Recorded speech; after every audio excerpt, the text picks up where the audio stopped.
Bonjour à toutes et à tous, bienvenue pour cette nouvelle vidéo que j'ai appelée « Le plus grand amour ». Alors peut-être voudriez-vous comprendre pourquoi j'ai choisi ce titre. Oui, frère Gérard Marie, mets-nous au parfum. Eh bien voilà, je vous mets au parfum. C'est l'expression consacrée. Marie de Magdala, Yala, Marie Magdalene, Marie de Magdala, Yala, Marie me voilà. Donc, dans l'introduction, nous avons posé la problématique. Est-ce qu'il s'agit d'une seule femme, de deux femmes ou de trois femmes? Dans la deuxième vidéo, nous avons vu qu'avec Saint Jean, nous pouvions affirmer que la pécheresse et Marie, sœur de Marthe et de Lazare, c'était la même personne. Donc il n'y a plus que deux femmes, Marie, la sœur de Marthe et Lazare, autrement dit la grande pécheresse, et Marie de Magdala.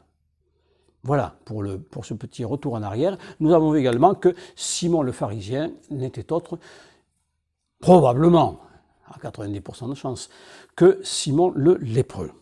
Donc nous allons continuer, et après la fragrance que vous avez prise en introduction, nous allons parler du parfum des Écritures, et pour cela, nous allons faire un petit saut en arrière dans Saint Luc au chapitre 7, au verset 21. À ce moment-là, Jésus guérit beaucoup de gens de maladies, d'infirmités et d'esprits mauvais, et il donna la vue à beaucoup d'aveugles. Pourquoi ce retour en arrière? Parce que je voudrais faire un parallèle avec un autre passage, le passage des 10 lépreux, dans Luc toujours, au chapitre 17, versets 11 à 19, où sur les 10 lépreux, il n'y en a qu'un seul qui est guéri, mais il revient en arrière pour rendre grâce, parce qu'il ne s'est rendu compte de sa guérison qu'en cours de route. Et la question que je me pose, et c'est l'hypothèse B, est-ce qu'il ne pourrait pas en être de même pour cette grande pécheresse? Elle ne s'est peut-être rendue compte de sa guérison ou de sa délivrance, pour l'instant on ne sait pas, qu'après coup. Et donc là, elle serait revenue, ayant appris que Jésus était chez Simon le pharisien, elle serait venue pour exprimer toute sa gratitude envers celui qui l'a guéri ou délivré, sans condition préalable. Voilà. Alors, nous allons encore nous pencher sur Saint Luc pour nous parler de cette gratitude qui s'est tournée en un grand amour. Donc, Saint Luc au chapitre 7, verset 38.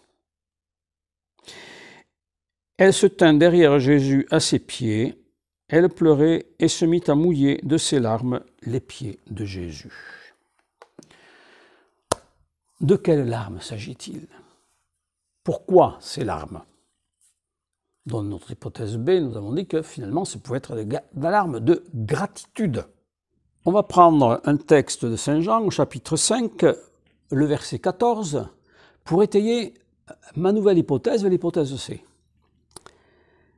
Plus tard, Jésus le retrouva. Il s'agit du paralytique de la piscine de Bézatha, dans le temple, et lui dit « Te voilà bien portant, ne pêche plus, de peur qu'il ne t'arrive pire encore. » Vous voyez que Jésus semble accorder un certain crédit à ce que pensaient les Juifs de son époque, c'est-à-dire qu'ils mettaient en relation le péché et la maladie. D'où mon hypothèse C, ces larmes de gratitude ne pourraient-elles pas être aussi des larmes de repentir? Ce que confirmerait cette parole de Jésus dans Luc au chapitre 7, verset 47. Si je te déclare que ces péchés si nombreux ont été pardonnés, c'est parce qu'elle a montré beaucoup d'amour. Alors peut-être que vous ne voyez pas la relation, mais si, parce qu'elle aime beaucoup. Pourquoi elle aime? Parce qu'elle éprouve un grand repentir, et je dirais presque peut-être de l'indignité par rapport à celui qui l'a délivré, guéri, sans condition. Je pense que ceux qui ont vécu une conversion peuvent comprendre cela. On sait aussi, par ailleurs, les prêtres savent que pour le sacrement de réconciliation, s'il n'y a pas un vrai repentir, le sacrement n'est pas valable. Et donc là, voilà, c'est ce très grand repentir, voire cette indignité, qui provoque ce très grand amour, qui provoque donc, comme nous le dit Jésus, la rémission de ses péchés, de ses nombreux péchés. Continuons le texte. Elle les essuyait avec ses cheveux. C'est surprenant, non? Ce n'est pas tout à fait la fonction habituelle des cheveux. Voilà, on peut penser que ces cheveux, dans le temps, lui servaient à accrocher de nombreux galants. Et dans son repentir, et même on pourrait dire comme pénitence, elle se sert de ses cheveux comme une esclave, comme l'esclave qui est chargée d'accueillir les hôtes. Elle les essuyait avec ses cheveux, les couvrait de baisers et répandait sur eux le parfum. Donc là, on va lire un petit texte que j'ai découvert. Donc, d'après Annick Lallemand, dans la revue de philologie, de littérature et d'histoire ancienne, verser du parfum sur quelqu'un est une marque d'estime plus grande que la simple onction d'huile. On peut lire sur le site d'Olfastory concernant un usage chez les Grecs.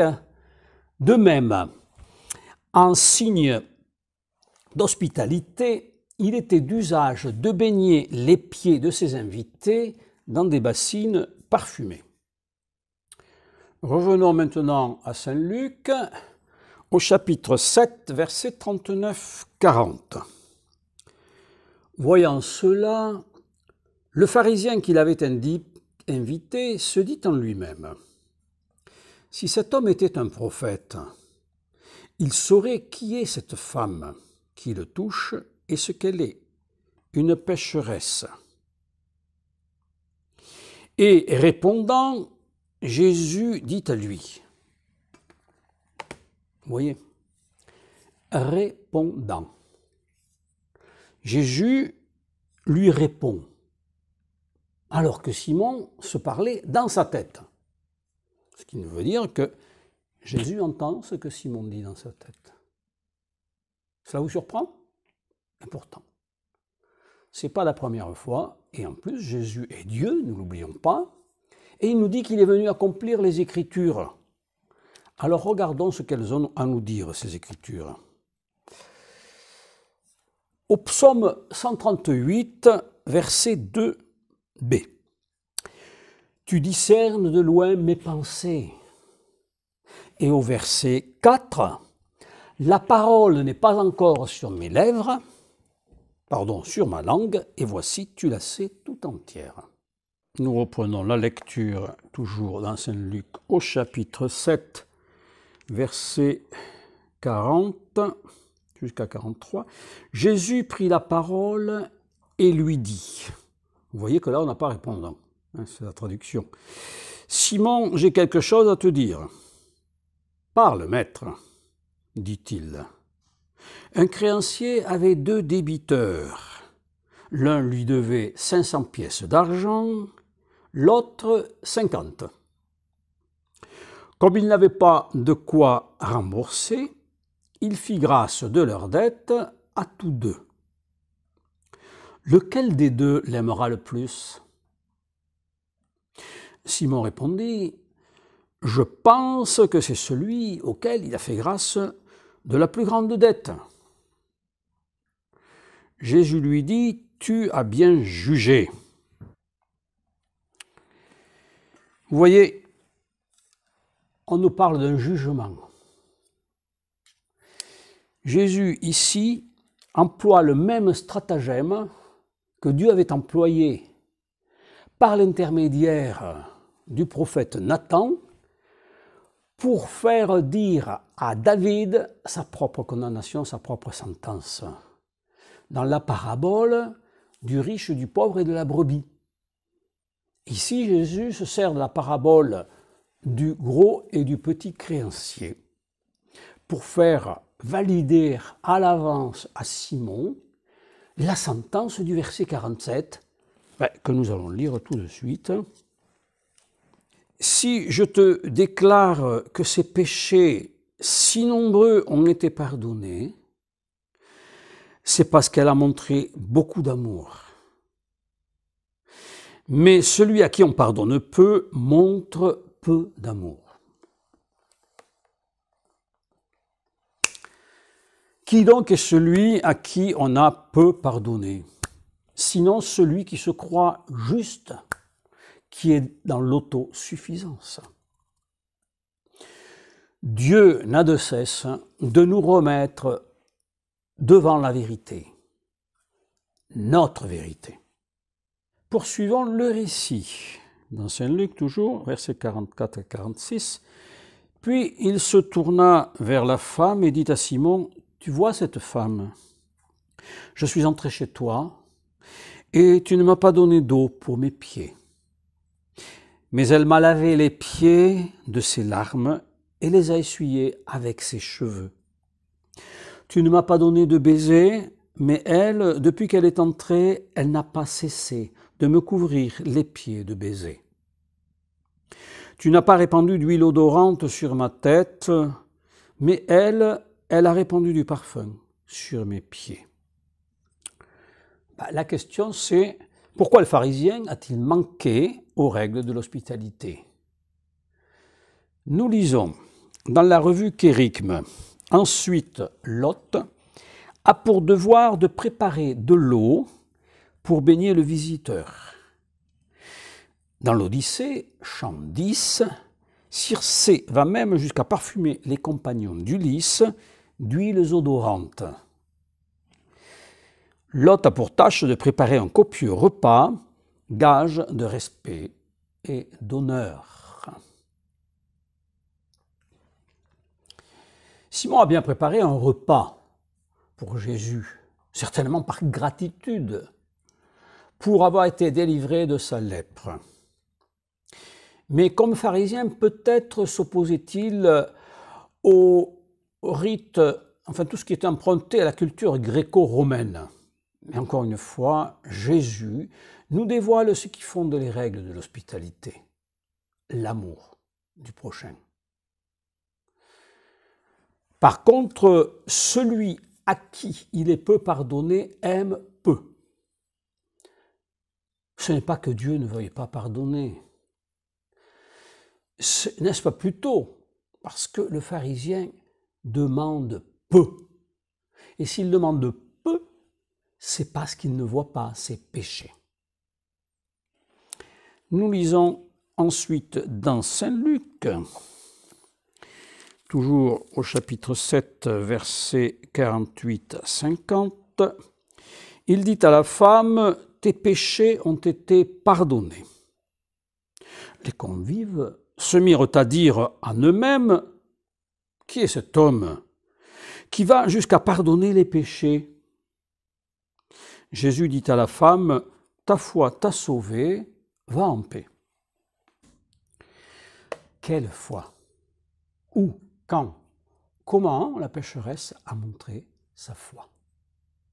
Souvenons-nous, elle avait une intention. Elle avait pris ce flacon d'albâtre qui contenait un parfum. Sa guérison, à moins que ce ne soit une délivrance, a ouvert son cœur. Elle se sent indigne. Son péché lui colle à la peau, un peu comme un habit souillé. Son cœur n'a qu'une envie, être lavé, purifié, en profondeur.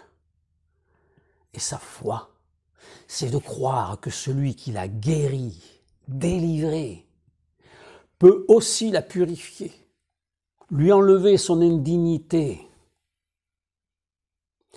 Elle n'est pas loin de croire que Jésus est Dieu, puisque, nous est-il dit dans Luc, au chapitre 5, verset 21, « Qui donc peut pardonner les péchés, sinon Dieu seul ?»